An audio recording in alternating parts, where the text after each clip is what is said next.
1942 का समय था और पूरे विश्व में वर्ल्ड वॉर सेकंड चल रहा था। चारों तरफ गोलियों की बरसात चल रही थी और दूसरी तरफ हम पैसिफिक ओशन में एक ट्यूब वाली बोट को देखते हैं जिसमें कि एक एल्बर्ट एलिसन नाम का आदमी था और अमेरिकी कैंप में जापानीज सैनिकों द्वारा हमला होने के कारण वो वहां से अकेले ही अपनी जान बचा के भाग जाता है और यहाँ पर उसे समुद्र के अंदर फंसे हुए कई दिन बीत जाते, लेकिन यहाँ पे एल्बर्ट अभी भी हार नहीं मानता है। तभी यहाँ पे उसे एक आइलैंड दिखाई दे जाता है और उसके बाद एल्बर्ट आइलैंड पे जाके चारों तरफ किसी भी इंसान को मदद के लिए ढूंढने लगता है, लेकिन उसे जंगल में हर जगह भटकने के कारण बस पेड़ पौधे और नदी दिखाई देती है और कोई भी इंसान उसे नहीं दिखाई दे रहा था। लेकिन तभी अचानक से उसे आइलैंड पे एक चर्च दिखाई देता है जिसके अंदर से यहाँ पे एक नन निकलती है जो कि यहाँ पे चर्च की साफ सफाई कर रही है। इस नन का नाम एंजिला होता है जो कि यहाँ पे एल्बर्ट को देखकर काफी ज्यादा घबरा जाती है, जिसपे यहाँ पे एल्बर्ट उसे बोलता है कि घबराने की कोई भी जरूरत नहीं है, मैं भी एक अमेरिकन हूँ। उसके बाद वो एंजिला से पूछने लगता है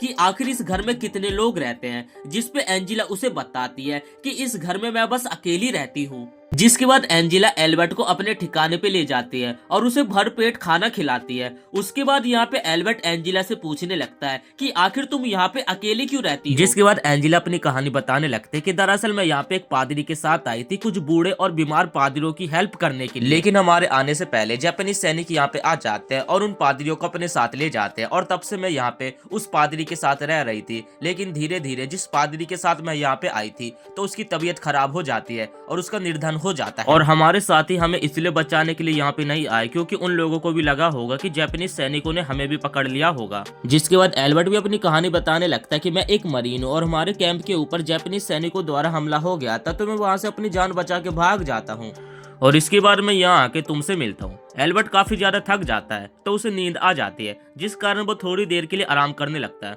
और जब उसकी आंखें खुलती है तो वो देखता है यहाँ पे एंजेलिना गॉड की पूजा कर रही थी। दरअसल जो एंजेलिना है उसे गॉड के ऊपर काफी ज्यादा भरोसा है और उसे लगता है कि हर हमारा काम गॉड ही कराते हैं। पूजा करने के बाद वो लोग घर से बाहर निकलते और यहाँ पे एल्बर्ट पेड़ के ऊपर चढ़ के फलों को तोड़कर एंजेलिना को पकड़ाते जा रहा था। एल्बर्ट अपने मन में सोचता है कि मैं फल को खाकर अपना प्रोटीन इंटेक्ट पूरा नहीं कर पाऊंगा जिस कारण मुझे किसी जानवर को खाना होगा और तभी वहाँ पे उसे पानी के अंदर एक कछुआ दिखाई देता है और वो सोचने लगता है कि मुझे इस कछुए का शिकार करना होगा और उसके बाद वो एंजेलिना को अपने साथ उसी ट्यूब वाली बोट में ले जाता है और उसके बाद वो यहाँ पे कछुए के पास जाने लगते हैं और जैसे यहाँ पे एल्बर्ट कछुए को पकड़ने वाला होता है तभी वो कछुआ एल्बर्ट को घसीटता हुआ सीधे समुद्र में गिरा लेता है। जैसे तैसे यहाँ पे एल्बर्ट उस कछुए को पकड़ लेता है और यहाँ पे एंजेलिना उसकी मदद करती है और उसके बाद उसे यहाँ पे उस बोट के ऊपर ले लेती है। इसके बाद वो लोग आइलैंड पे आ जाते हैं और यहाँ पे कछुए को पकाकर खाना स्टार्ट कर देते हैं। वो यहाँ पे एंजेलिना को भी बोलता है खाने के लिए, तब उसे एंजेलिना बोलती है जब से मैं एक नन बनी हूँ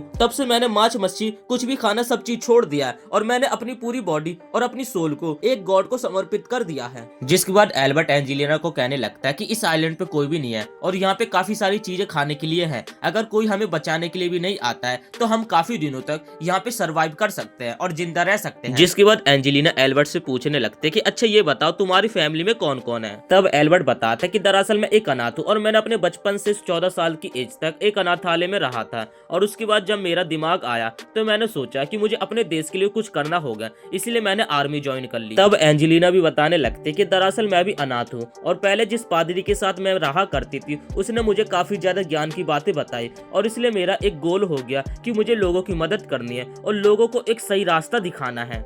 इसके बाद हम अगले दिन का सीन देखते हैं। एंजेला को आसमान में जापानी लड़ाकू विमान दिखाई देते हैं और वो यहाँ पे एल्बर्ट को बताने लगती है। ये देखकर यहाँ पे एल्बर्ट एंजेला को लेकर छिप जाता है क्योंकि अगर उन विमान के लोगों ने उन्हें देख लिया तो उनको यहाँ पे वो लोग मारने के लिए भी आ सकते हैं। जिसके बाद एल्बर्ट एंजेला को कहता है कि हमें कुछ दिन छिपकर रहना चाहिए, मैंने पास ही में एक गुफा देखा था जिसमें हम आसानी से रह सकते हैं। यहाँ पे एल्बर्ट की बात एंजेला को अच्छी लगती है। इसके बाद वो लोग रहने के लिए गुफा में पहुंच जाते हैं। इसके बाद हम अगले दिन का सीन देखते हैं। एंजेला और एल्बर्ट को काफी ज्यादा बमबारी की आवाजें सुनाई दे रही थी। जिसके बाद जैसे एल्बर्ट बाहर जाके देखता है तो देखकर वो हैरान हो जाता है। पूरे आइलैंड के ऊपर यहाँ पे जापानीज सैनिकों ने बॉम्ब ब्लास्ट करना स्टार्ट कर दिया था, जो देखकर यहाँ पे एंजेला काफी ज्यादा घबरा जाती है। उसके बाद एल्बर्ट एंजेला के पास जाता है और उसे शांत करता है और कहता है कि घबराने की कोई भी जरूरत नहीं है, जब माहौल शांत हो जाएगा उसके बाद हम बाहर चलेंगे। इसके बाद यहाँ पे एल्बर्ट बाहर जाके देखता है जहाँ पर पूरे आइलैंड की हालत यहाँ पे काफी ज्यादा खराब हो चुकी थी। जिस चर्च में वो दोनों रहा करते थे वो चर्च भी यहाँ पे पूरी तरीके तरीके से बर्बाद हो चुका था। तभी एल्बर्ट की नजर पड़ते कि जापानीज सैनिक काफी सारे जहाजों में सीधे आइलैंड की तरफ ही आ रहे हैं। दरअसल जापानीज सैनिकों को आइलैंड पे लग रहा था कि कुछ गड़बड़ है, इसीलिए वो लोग आइलैंड पे रिसर्च करने के लिए आए हैं। और यहाँ पे इतने सारे सोल्जर्स को देखकर एंजेलिना और एल्बर्ट सीधे अपने गुफा वाले घर में पहुंच जाते हैं। यहाँ पे गुफा के बाहर से उन्हें सोल्जर्स की आवाज आ रही थी, जिस कारण एल्बर्ट अपने हाथों में चाकू लेकर एकदम सतर्क खड़ा हो जाता है। कुछ देर बाद बाहर से आवाज आनी बंद हो जाती है। तभी एंजेलिना एल्बर्ट को कहती है कि मैं बाहर जाती हूँ और अपने आप को उनके हवाले कर देती हूँ। मैं एक नन हूँ, जिस कारण वो लोग मेरी जान नहीं लेंगे और इतने देर में तुम यहाँ से चले जाना। तब एल्बर्ट कहता है कि मैं ऐसा नहीं कर सकता, मुझे नहीं पता कि वो लोग कैसे लोग हैं, क्या पता वो लोग तुम्हें पकड़ के तुम्हारे साथ रेप कर दे या फिर तुम्हारी जान ले ले, और इसलिए मैं ये बिल्कुल भी रिस्क नहीं ले सकता। और तब यहाँ पे एंजेलिना एल्बर्ट की बात को मान जाती है। एल्बर्ट बाहर जाके देखता है तो जापानीज सैनिकों ने पूरे आइलैंड के ऊपर अपना कैंप बना दिया था, जिसके बाद वो पीछे वाले रास्ते से समुद्र के पास जाता है और समुद्र में मछली पकड़ने लगता है। तभी वहाँ पे जापानीज सैनिकों की एक बोट आती है और वो लोग यहाँ पे एल्बर्ट को देख लेते हैं। तब एल्बर्ट उन लोगों को देखकर उनके सामने मरने का नाटक करने लगता है और उन लोगों को भी लगता है कि शायद से यहाँ पे एक लाश पड़ी हुई है, जिस कारण वो लोग ज्यादा ध्यान नहीं देते हैं और वो लोग वहाँ से चले जाते हैं। इसके कुछ देर बाद यहाँ पे एल्बर्ट मछलियों को पकड़ लेता है और सीधा गुफा में पहुंच जाता है। तब यहाँ पे उन दोनों को भूख लगी होती है, जिस कारण एल्बर्ट मछली को खाने के लिए एंजेलिना को भी देता है। लेकिन यहाँ पे एंजेलिना जब से नन बन चुके हैं उसने मांस मच्छी खाने को छोड़ दिया था, लेकिन अब मजबूरन में उसे यहाँ पे कच्ची मछली खानी पड़ती है। और जैसी वो मछली को खाती है तभी उसे उल्टी हो जाती है और तब वो और ज्यादा कच्ची मछली नहीं खाती है और जाकर सो जाती है। जब यहाँ पे एंजेलिना सो जाती है उसके बाद हम एल्बर्ट को देखते हैं, जो कि अपने चेहरे पे यहाँ पे काले कलर को कर लेता है और उसके बाद जापानीज सैनिकों के कैंप के अंदर एकदम सुमड़ी में चोरी करने के लिए घुस जाता है। और जैसे तैसे वो यहाँ पे कैंप के अंदर घुस जाता है और एक बैग के अंदर खाने पीने के सामान को इकट्ठा करने लग जाता है। और जैसे वो यहाँ से जाने वाला होता है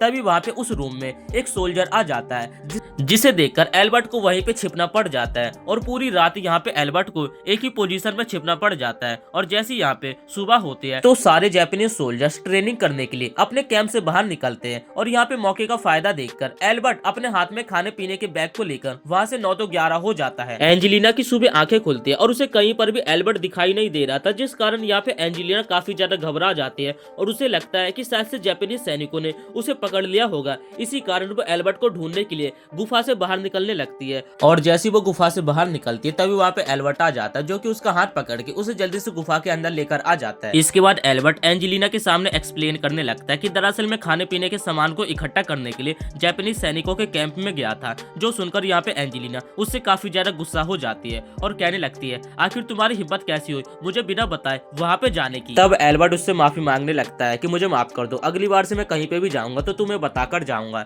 इसके बाद एल्बर्ट एंजेलिना को एक लाल कलर का फूल और साथ ही एक कंघी गिफ्ट करता है, जिसे देखकर यहाँ पे एंजेलिना काफी ज्यादा खुश हो जाती है। तभी एल्बर्ट को बाहर से काफी जोरों की आवाज आने लगती है और उसके बाद एल्बर्ट बाहर जाके देखता है तभी यहाँ पे आइलैंड के ऊपर यहाँ पे उसे जापानीज सैनिकों का कोई भी शिप दिखाई नहीं दे रही थी। और इसका मतलब यह है कि जापानीज सैनिक यहाँ पे आइलैंड से जा चुके हैं, जो देखकर वो दोनों काफी ज्यादा खुश हो जाते और सीधे कैंप की तरफ भागते हुए जाने लगते। अब कैंप के अंदर यहाँ पे काफी सारी चीजें थी इस आइलैंड के ऊपर सर्वाइव करने के लिए और वो लोग काफी ज्यादा यहाँ पे खुश हो जाते हैं। तभी कुछ देर बाद यहाँ पे रात हो जाती है। रात के समय एल्बर्ट एंजेलिना को कहता है कि मुझे लगता है कि तुम्हें अपने नन बनने के सपने को छोड़ देना चाहिए। और उसके बाद वो यहाँ पे एंजेलिना को आई लव यू बोलता है और कहता है कि मैं तुम्हें काफी ज्यादा पसंद करने लगा हूँ। जो सुनकर एंजेलिना कहते हैं कि मुझे माफ कर देना, लेकिन मैं तुमसे शादी नहीं कर सकती क्योंकि मैं एक नन बन चुकी हूँ और मैंने अपनी सोल को भगवान को समर्पित कर दिया है, जिस कारण मेरी पूरी बॉडी और सोल भगवान की है। जो सुनकर यहाँ पे एल्बर्ट काफी ज्यादा दुखी हो जाता है। इसके बाद यहाँ पे सीन शिफ्ट होता है और हम देखते हैं कि वो दोनों खाना खाने के लिए डाइनिंग टेबल पे बैठे होते हैं और तभी यहाँ पे एल्बर्ट को जापानीज सैनिकों की एक शराब की बोतल मिलती है और उसके बाद वो यहाँ पे शराब पीना स्टार्ट कर देता है और वो यहाँ पे काफी ज्यादा शराब पी लेता है। जिसके बाद वो यहाँ पे एंजेलिना के नन बनने के प्रतिज्ञा को एकदम फालतू की बातें बोलने लगता है और कहने लगता है हम इस आइलैंड पे एकदम जूलियट और जैक की तरह फंस गए हैं। जो सुनकर यहाँ पे एंजेलिना को काफी ज्यादा बुरा लगता है और उसके बाद यहाँ पे वो कैंप से भागकर जंगल के अंदर कहीं भाग जाती है और उसके बाद वो वहीं पे सो जाती है। और तब यहाँ पे एल्बर्ट एंजेलिना को रात के समय ढूंढने लगता है तो यहाँ पे रात के समय एंजेलिना उसे नहीं मिलती है और जैसी वो सुबह उसे ढूंढता है तो उसके बाद वो उसे अपनी गोद में उठाकर कैंप की तरफ आने लगता है। तभी वो देखता है कि जापानीज सैनिक दोबारा से आइलैंड की तरफ ही आ रहे हैं और यहाँ पे एंजेलिना की हालत भी काफी ज्यादा खराब थी। उसे शायद से यहाँ पे बुखार हो गया था और फिर वो एंजेलिना को लेकर सीधे अपने गुफा वाले घर में पहुंच जाता है। और तब यहाँ पे मजबूरन में आके दोबारा से एंजेलिना के लिए एल्बर्ट को जापानीज सैनिकों के अड्डे में घुसना पड़ता है और वो यहाँ पे दवाइयाँ और साथ ही उसके लिए कंबल इकट्ठा करने लगता है। तभी वहाँ पे एक सोल्जर आ जाता है, जिस कारण यहाँ पे एल्बर्ट को अपनी आत्मरक्षा के लिए उस सैनिक को जान से मारना पड़ जाता है। इसके बाद सीन शिफ्ट होता है और एल्बर्ट सीधे गुफा में पहुंच जाता है, जहाँ पर वो एंजेलिना के गीले कपड़ों को उतार देता है और उसे ब्लैंकेट से ढक देता है। कुछ देर बाद यहाँ पे एंजेलिना की आंखें खुल जाती है और वो कहने लगती है कि आखिर मेरे कपड़े किसने उतारे। तब एल्बर्ट उसके पास आता है और कहता है कि तुम्हारी तबीयत काफी ज्यादा खराब हो गई थी, जिस कारण मुझे तुम्हारे कपड़े उतारने पड़े थे और प्लीज मुझे माफ कर दो। जो भी कुछ मैंने तुम्हें पहले कहा था वो बस मैंने नशे में कहा था और मेरी कोई इंटेंशन नहीं थी वैसा तुम्हें बोलने के लिए। और तब यहाँ पे एंजेलिना एल्बर्ट को माफ कर देती है। इसके बाद तभी आइलैंड के ऊपर काफी ज्यादा धमाका होने लगता है। दरअसल यहाँ पे जापानीज सैनिकों को पता चल गया था कि उनके एक साथी को यहाँ पे आइलैंड के ऊपर किसी ने जान से मार दिया, इसलिए वो पूरे आइलैंड के ऊपर उस बंदे को ढूंढने पे लगे हुए हैं। और ये सारी बातें यहाँ पे एल्बर्ट एंजेलिना को बताने लगता है, जो सुनकर एंजेलिना को यहाँ पे काफी ज्यादा बुरा लगता है। तभी उन लोगों को गुफा के बाहर से जापानीज सैनिकों के चिल्लाने की आवाज आती है, जो की कहते हैं कि अगर कोई भी गुफा के अंदर है तो वो जल्दी से बाहर आ जाए, वरना हम लोग गुफा के अंदर ग्रेनेड फेंक के तुम लोगों को जान से मार देंगे। अब यहाँ पे एल्बर्ट और एंजेलिना के पास कोई दूसरा चारा नहीं थे। अगर वो लोग बाहर निकलेंगे तब भी वो मारे जाएंगे, अगर वो यहाँ पे अंदर रहेंगे तब भी वो बॉम्ब ब्लास्ट में मारे जाएंगे, जिस कारण यहाँ पे एंजेलिना काफी ज्यादा डर जाती है और उसे लगता है कि शायद से अब उसका अंतिम समय है, जिस कारण वो भगवान की यहाँ पे प्रे करने लगती है। और तभी अचानक से गुफा में ब्लास्ट होने लगता है, जिस कारण एल्बर्ट जल्दी से एंजेलिना को लेकर गुफा से बाहर निकलता है और जैसे एल्बर्ट आसमान में देखता है तभी उसे आसमान में अमेरिकन लड़ाकू विमान दिखाई देते हैं, जो देखकर यहाँ पे एल्बर्ट काफी ज्यादा खुश हो जाता है और वो कहता है कि अभी ये फाइट काफी लंबी चलेगी, इसलिए यहाँ पे एल्बर्ट एंजेलिना से कहता है कि इस फाइट को जल्दी से खत्म करने के लिए मुझे तुम्हारा अप्रूवल चाहिए